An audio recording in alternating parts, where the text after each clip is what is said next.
অঞ্চলে তালাকের সংখ্যা সবচেয়ে বেশি? জি, সত্য বলছেন, কুমিল্লা তালাকের সংখ্যা বেশি। তারপর আরেকটা জরিপ আসছে, কোন এলাকার পুরুষরা স্ত্রীদেরকে অত্যাচার করে? বরিশাল। 2 নম্বরে খুলনা। 2 নম্বরে এদের বদ অভ্যাস, এরা সুতা নাতা কিছু পেলেই এই স্ত্রীদেরকে মারে। আপনি এই যে স্ত্রী বিয়ে করে নিয়ে আসছেন, এটা আমানত আপনার কাছে। সামান্য একটু পান থেকে চুল খসলে আপনি যেমনি অমনি তাকে মারবেন, আপনি জালেম হয়ে যাবেন। আপনার সংসারে কোনোদিন সুখ বা বরকত আল্লাহ দিবেন না। বিশেষ কারণেও যদি প্রহার করতে হয়, চরিত্র বিরোধী কোনো কাজ পেলে সেখানেও হুকুম হচ্ছে মুখে মারা যাবে না, কারণ এই মুখ হচ্ছে মহিলার সৌন্দর্যের কেন্দ্র। এখানে হাত দেওয়া। আপনাকে বউটু পিটান নাকি? কথা বল।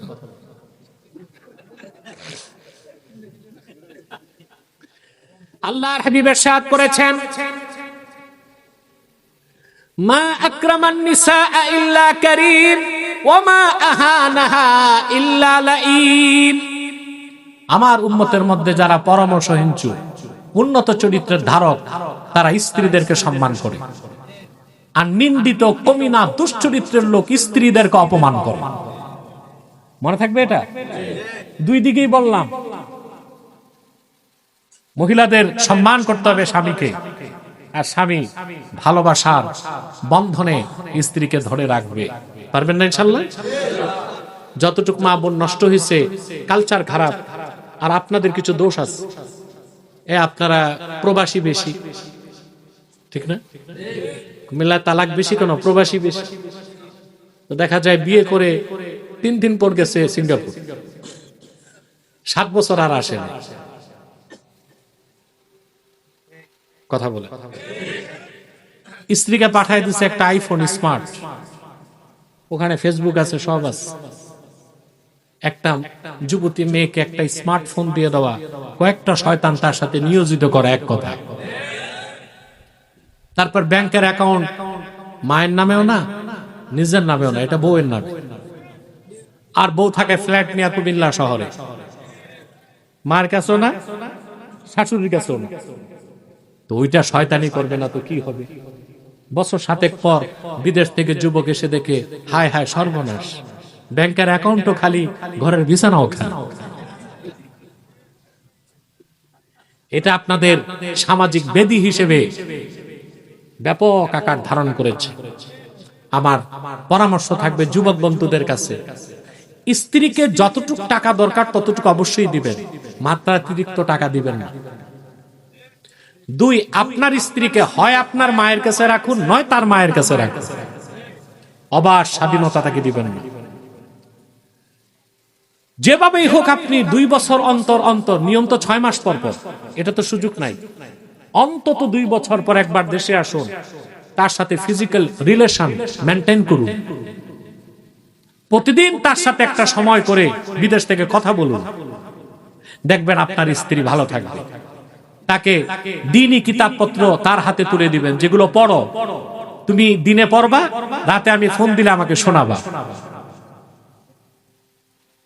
আপনার স্ত্রী কখনো ডেসপারেট হবে না, দুশ্চরিত্র হবে না, পরকীয়ায় জড়াবে না। আর তাকে রাখতে হবে। সাল্লাল্লাহু আলাইহি ওয়াসাল্লাম তখন তাকে বললেন, সাহাবী, নামাজ পড়া ফরজ, আরেকটা ফরজ তোমার খবর নাই। আলাম ইয়াকুলিল্লাহু ইস্তাজিবু লিল্লাহি ওয়া লির-রাসূলি ইযা দাআকুম। আল্লাহ যে কোরআনে বলেছেন তুমি শোনো নাই? আল্লাহর হুকুম, সাহাবীগণ, আল্লাহ ও তার রাসূল সাল্লাল্লাহু আলাইহি ওয়াসাল্লাম যখন ডাক দেন, দেরি করো না, সঙ্গে সঙ্গে জবাব দাও। আল্লাহর হাবিব সাহাবীকে শিখাই দিলেন, তোমার নামাজ ছিল ফরজ, নামাজ ছেড়ে আমার ডাকের জবাব দেওয়া ছিল নামাজের চেয়ে বড় ফরজ। সুবহানাল্লাহ। বুখারী শরীফের একটা প্রসিদ্ধ ব্যাখ্যা গ্রন্থ হচ্ছে তাইসিরুল বারী, শারহু সহিহুল বুখারী। সেখানে এসেছে ১৫০০ বছর আগে রাসূলুল্লাহ সাল্লাল্লাহু আলাইহি সাল্লাম কোন নামাজরত সাহাবীকে ডাকলে নামাজ ছেড়ে রাসূলুল্লাহর ডাকে জবাব দেওয়া তার উপর ফরজ ছিল, এতে কোনো ইখতিলাফ নাই। পরে নামাজটা আদায় করতে হবে কিনা এটা নিয়ে মতভেদ ছিল। সুবহানাল্লাহ। আল্লাহর হাবিব মুহাম্মদ সাল্লাল্লাহু আলাইহি ওয়াসাল্লামের ইত্তেবা অনুসরণের বাইরে ইসলাম বলতে কোনো কিছু। এখন ভাইরা 1 ঘন্টা তো হয়ে গেছে, এখন আমরা টিচিং কি নিব, শিখবো কি? একটা শিক্ষা নিয়ে যেতে হবে। যেটাও ঠিক মতো কোন ঘুমাচ্ছেন কে কে হাত উঠান, ঘুমান।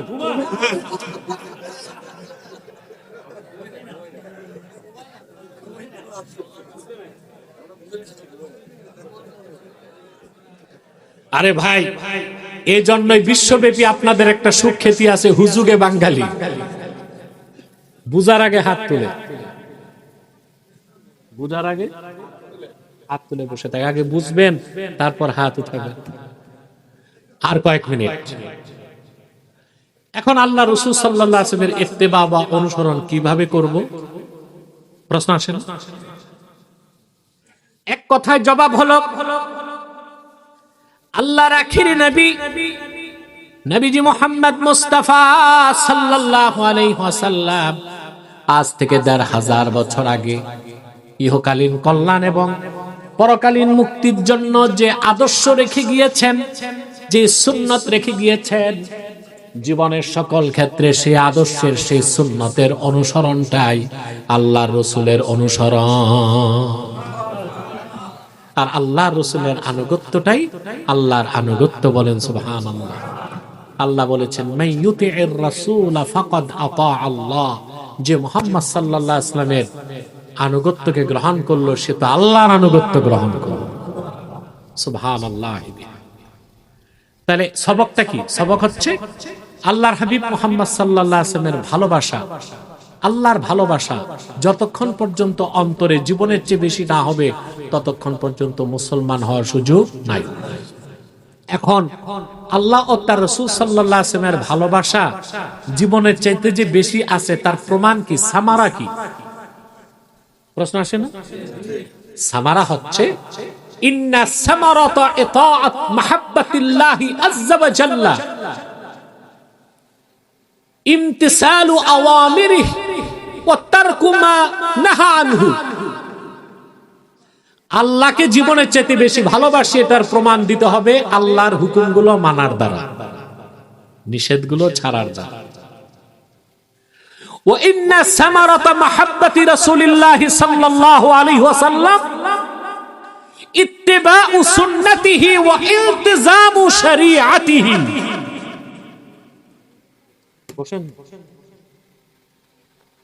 আল্লাহর হাবিব মুহাম্মদ সাল্লাল্লাহু আলাইহি ওয়াসাল্লামকে জীবনের চেয়ে বেশি ভালোবাসি, এই কথার প্রমাণ কি? প্রমাণ দিতে হবে যে সকল ক্ষেত্রে আল্লাহর হাবিবের সুন্নত মানতে হবে, ওনার শরীয়তকে দাঁত দিয়া কামড়ায় ধরতে হবে। কথা বুঝতে পারছেন? তো রাসূলুল্লাহ সাল্লাল্লাহু আলাইহি ওয়াসাল্লামের ইত্তেবা করা ছাড়া আল্লাহকে পাওয়া যাবে না। আর সেই ইত্তেবা হচ্ছে রাসূলুল্লাহ সাল্লাল্লাহু আলাইহি ওয়াসাল্লাম যে সুন্নত রেখে গিয়েছেন, সেই সুন্নতের অনুসরণ করতে হবে। হবে কিনা? এখন তো একটা কথা, আপনারা তো খুবই ঝামেলা, তো চুপচাপ বসেন ধৈর্যের সাথে। আমি জানি প্রশ্ন আছে, উত্তর দিব। খেয়াল করতেছেন? এখন সুন্নত কি তাই তো বুঝি না। রাসূলুল্লাহ সাল্লাল্লাহু আলাইহি ওয়াসাল্লামের সুন্নতের যে অনুসরণ করব, আমরা কি সুন্নত বুঝি? সুন্নত কতটুক বুঝি? কদু খাওয়া, একটু হালাওয়া, মিঠা জাতীয় জিনিস খাওয়া, দুপুরে খাওয়ার পর একটু কাইলুলা, রাতে খাওয়ার পর একটু হাঁটা, টুপি পড়া, পাগড়ি পড়া, মেসওয়াক করা। আমার দেশের পীর সাহেবরা, বক্তারা, স্কলাররা সুন্নতের কথা বলতে যে এই কয়টা জিনিস কি সুন্নত বুঝায়। আর কিছু পীর সাহেব আছে, লেবাসটা কিরকম হবে, টুপিটা কিরকম হবে, পাগড়িটা কিরকম হবে, এই দুটুক শিখায় দিচ্ছে। সুন্নত এত ছোট জিনিস না। সুন্নতের ব্যাখ্যা করেছেন শেখ আব্দুল কাদের জিলানী রাহমাতুল্লাহ। দেখবেন আমাদের দেশে অনেক পীর সাহেব বা আলেম নামের পরে লেখে আল কাদরি, কিন্তু এদের কয়জন যে গাউস পাকের বুনিয়াতুত তালিবিন পড়ছে আমার সন্দেহ আছে। গাউস পাকের লেখা বিখ্যাত কিতাব বুনিয়াতুত তালিবিন, সেখানে তিনি সুন্নতের ব্যাখ্যা দিয়েছেন। গাউস পাক আব্দুল কাদের জিলানী, আম্মা সুন্নাতু ফাহিয়া মা সান্না রাসূলুল্লাহ সাল্লাল্লাহু আলাইহি ওয়াসাল্লাম, আল্লাহর রাসূল নূর নবীজি মুহাম্মদ সাল্লাল্লাহু আলাইহি ওয়াসাল্লাম ১৫০০ বছর আগে মানব জাতির ইহকালীন কল্যাণ পরকালীন মুক্তির জন্য নীতি নির্ধারণ করে দিয়েছেন, যেটাকে ওই নীতির নাম সুন্নতে নববী। ওই নীতির নাম এশার নামাজ ফরজ কয় রাকাত, এই নীতিটা নির্ধারণ কে করছেন? আল্লাহর হাবিব সাল্লাল্লাহু আলাইহি ওয়াসাল্লাম। কথা বলে কোরআন শরীফে নামাজের কথা আছে, ৫ ওয়াক্তের কথা আছে, কোন নামাজ কয় রাকাত কোথাও নাই। নীতি নির্ধারণ কে করছেন? আল্লাহর হাবিব সাল্লাল্লাহু আলাইহি ওয়াসাল্লাম। শুধু নামাজের ক্ষেত্রে আপনার ব্যক্তি জীবন, সমাজ জীবন, রাষ্ট্র জীবন, সংসার জীবন, অর্থনৈতিক জীবন, পারিবারিক জীবন, শিক্ষা জীবন, ইবাদত বন্দেগী, মুআমালা, মুআশারা, চলন বলন, উঠা বসা, শিক্ষা সংস্কৃতি, সকল ক্ষেত্রে আপনার নীতি কি হবে আল্লাহর হাবিব তার ১৫০০ বছর আগে নির্ধারণ করে দিয়েছেন। রাসূলুল্লাহর দেখানো সেই নীতি আর সেই রীতির নাম হচ্ছে সুন্নতে নববী। এইভাবে কি সুন্নত মানেন? বিশ্বাসিত করেন, বিশ্বাসিত করেন। আচ্ছা বলেন তো ভাই, রাগ যদি না করেন আমি একটু বুঝাই। নীতি হিসেবে সুন্নতকে পুরাপুরি বিশ্বাস করলে আপনি মুসলমান। একটা সুন্নতকে কেউ যদি, একটা সুন্নত, সব সুন্নত না, একটা সুন্নতকে কেউ যদি অস্বীকার করে সে কাফের। এটা ইজমা। قد اتفق العلماء من أهل السنة والجماعة أن من أهان أو جحد سنة من سنن رسول الله صلى الله عليه وسلم قد ثبتت سنيتها بدليل قطعي فهو كافر। সমস্ত উম্মত একমত। এই যে একটা বাংলাদেশে দেখবেন ভণ্ড মৌলবীরা বলে আব্বাসী কথায় কথায় কাফের বলে। এখন মানুষ আবার আমাকে মাপটাপ চাইছে, অনেক বলছে যে না আপনি ঠিকই বলেন, আপনি বিসমিল্লাহ লেখা হাতে রাখ। আরে ভাই একটা কথাই ভালো করে শুনুন, রোগী ক্যান্সার হওয়ার পর ডাক্তারের কাছে গেলে ডাক্তার পরীক্ষা নিরীক্ষা করে কি বলে? ক্যান্সার হয়েছে। নাকি ডাক্তার বলার কারণে ক্যান্সার হয়? তা আমি বলার কারণে ওরা কাফের হয় না ওরা কাফের হয়েছে বলে আমি বলি? আমি তো ডাক্তার, আমি চিকিৎসক, ঠিক কিনা? প্রিয় ভাইরা খুব মনোযোগ দিয়া খেয়াল করেন, সমস্ত উম্মতের ওলামা একমত আল্লাহর হাবিব মুহাম্মদ সাল্লাল্লাহু আলাইহি সাল্লামের একটি সুন্নত যা অকাট্য দলিলে সুন্নত প্রমাণিত, এমন একটা সুন্নতকে যে অবমাননা করবে, অস্বীকার করবে, সে কাফের। সে কি? এবার আমি আপনাদেরকে ফাতোয়ার কিতাব থেকে একটা ছোট্ট দৃষ্টান্ত দিচ্ছি। ইমাম আবু ইউসুফ, নাম শুনছেন? একে মসজিদের ইমাম সাহেব, মাযহাবের ইমাম, ইমাম আযম আবু হানিফা রাহমাতুল্লাহ প্রধান ছাত্র আবু ইউসুফ, আরেকজন ইমাম মুহাম্মদ, আরেকজন ইমাম জুফার, প্রখ্যাত ছাত্র ওনারা। বাদশাহ হারুনুর রশিদের সময় এই আবু ইউসুফ ছিলেন আব্বাসী খেলাফত যখন অর্ধেক পৃথিবী শাসন করত, তিনি ছিলেন চিফ জাস্টিস কাজীউল কুযা। কোরআন সুন্নাহর আইনে আদালত চলত। সুবহানাল্লাহ। আমরা ওই স্বপ্ন বাংলাদেশে দেখি, কিন্তু আমাদের ঐক্যবদ্ধ হতে হবে, রুচি বদলাতে হতে হবে, মানসিকতা ঠিক করতে হবে, ঠিক কিনা? এই স্বপ্ন দেখেন না? মাসালা মনে রাখবেন, ইসলামী রাজনীতি পূর্ণাঙ্গ ইসলাম না, পূর্ণাঙ্গ ইসলামের অংশ। তরিকত তাসাউফ পূর্ণাঙ্গ ইসলাম না, পূর্ণাঙ্গ ইসলামের অংশ। জিহাদ পূর্ণাঙ্গ ইসলাম না, পূর্ণাঙ্গ ইসলামের অংশ।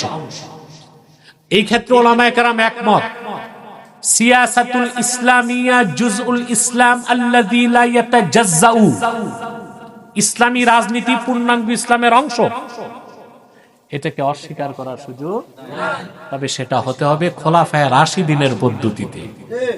আল্লাহ কবুল করুন। যেটা স্বপ্ন আমি দেখি, যেটার মিশন আমার, যেটার প্রচার আমি করি, হতে পারে আমার মৃত্যু হবে, আমি দেখব না, পরবর্তী প্রজন্ম দেখবে। আল্লাহর হুকুম কি? অধিক প্রাপ্তি, নগদ প্রাপ্তি। অধিক প্রাপ্তি, নগদ প্রাপ্তি মুমিনের কাজ। আমরা বাঙালি নগদে বিশ্বাসী, কি আছে দেন, দিয়ালাম।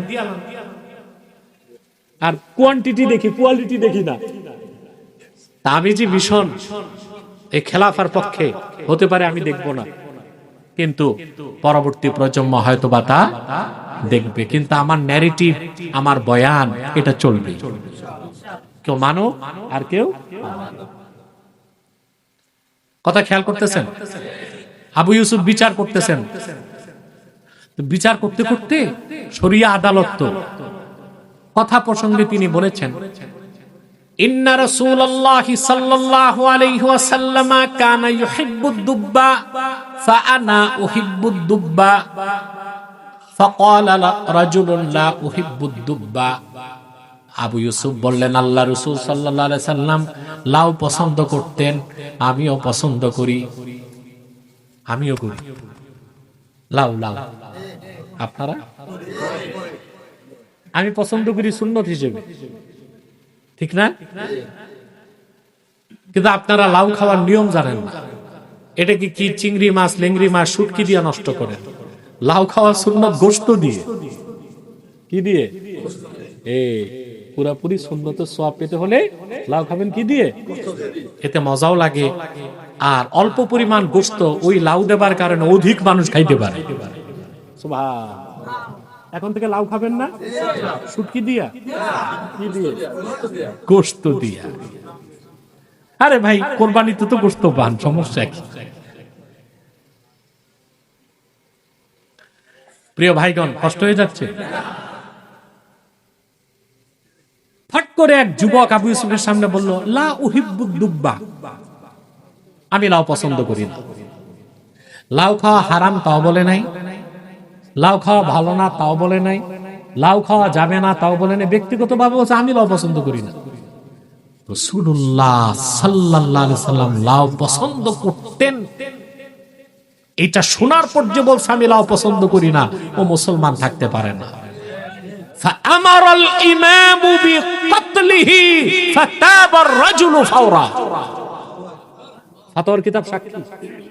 ইমাম আবু ইউসুফ বললেন, সে মুরতাদ, কাফের হয়ে গেছে, মৃত্যুদণ্ড দাও।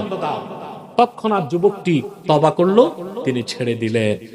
তাহলে নীতি হিসেবে সবগুলো সুন্নত বিশ্বাস করতে হবে, যথাসাধ্য আমল হিসেবে পালন করতে হবে। এবার আমি একটা দৃষ্টান্ত দিই, আপনারা সুন্নত নীতি হিসেবে বিশ্বাস কি আর সুন্নত আমল হিসেবে করা কি তা বুঝবেন। এশার নামাজ ফরজ কয় রাকাত? আমি মুসাফির, আমার কয় রাকাত? এই যে 4 রাকাত বা 2 রাকাত ফরজ, এটা নীতি হিসেবে সুন্নাত, হুকুম হিসেবে ফরজ। নীতি হিসেবে, হুকুম হিসেবে ফরজ। এশার পরে 3 রাকাত, 2 রাকাত সুন্নাত। ওইটা কি? ওই 2 রাকাত নীতি হিসেবেও সুন্নত, হুকুম হিসেবেও সুন্নত। তারপরে কি? 3 রাকাত বেতের না ওয়াতর। এটার উচ্চারণ আমরা ভুল করি, বলে বেতের। বেতের শব্দ আছে নাকি? সালাতুল ওয়াতর, বুঝলেন? এই ছাত্র এই ভুলগুলো করে। কোন ক্লাসে পড়ো? শরহে বেকায়া। শরহে বেকায়া কিতাব নাই তো, শারহুল ওয়াকায়া। শারহুল ওয়াকায়া, এটারে বলে শরহে বেকায়া। এই নামে কিতাব আছে নাকি? মাওলানা সাহেবরা হাসে। তো শব্দটা হচ্ছে কি ওয়াতর, আপনারা বলেন বেতের। শব্দগুলো উচ্চারণ কেন সঠিক করতে বলি? আল্লাহু আকবার। আপনি উইত্র শরীয়তের দৃষ্টিতে শুদ্ধভাবে উচ্চারণ করলেও সওয়াব পাবেন। এশার নামাজ 4 রাকাত পড়া নীতি হিসেবে সুন্নত, হুকুম হিসেবে ফরজ। তারপরে 2 রাকাত নীতি হিসেবে সুন্নাত, হুকুম হিসেবেও সুন্নাত। তারপরে 3 রাকাত উইত্র, নীতি হিসেবে সুন্নাত 3 রাকাত, হুকুম হিসেবে ওয়াজিব। এরপরে আবার বসে বসে 2 রাকাত নীতি হিসেবে সুন্নাত, হুকুম হিসেবে নফল। তাহলে আপনাকে মুসলমান হতে হলে সুন্নতকে নীতি হিসেবে বিশ্বাস করতে হবে, আর যথাসাধ্য আমল করতে হবে। আমি বুঝাতে পারলাম? আসুন আমরা শপথ নেই আল্লাহর আখিরি নবী নূর নবীজি আমার মুহাম্মদ মুস্তাফা সাল্লাল্লাহু আলাইহি ওয়াসাল্লাম 1000 বছর আগে যে সুমহান সুন্নত রেখে গিয়েছেন, জীবনের সকল ক্ষেত্রে সেই সুন্নতকে বিশ্বাস করে সুন্নত মোতাবেক জিন্দেগি গঠন করে খাঁটি ঈমানদার প্রকৃত সুন্নি আশিকে রাসূল হতে চায়। আল্লাহ কবুল করুন, বলুন আল্লাহুম্মা আমিন। আসুন, কিছু প্রশ্ন আছে, আমি উত্তর দিচ্ছি সংক্ষেপে। এত রাত হয়ে গেছে, প্রায় 12:15 বেজে গেছে। এই কোথায় যাচ্ছে? কি এত প্রশ্ন? না, প্রশ্ন আসছে, দায়িত্ব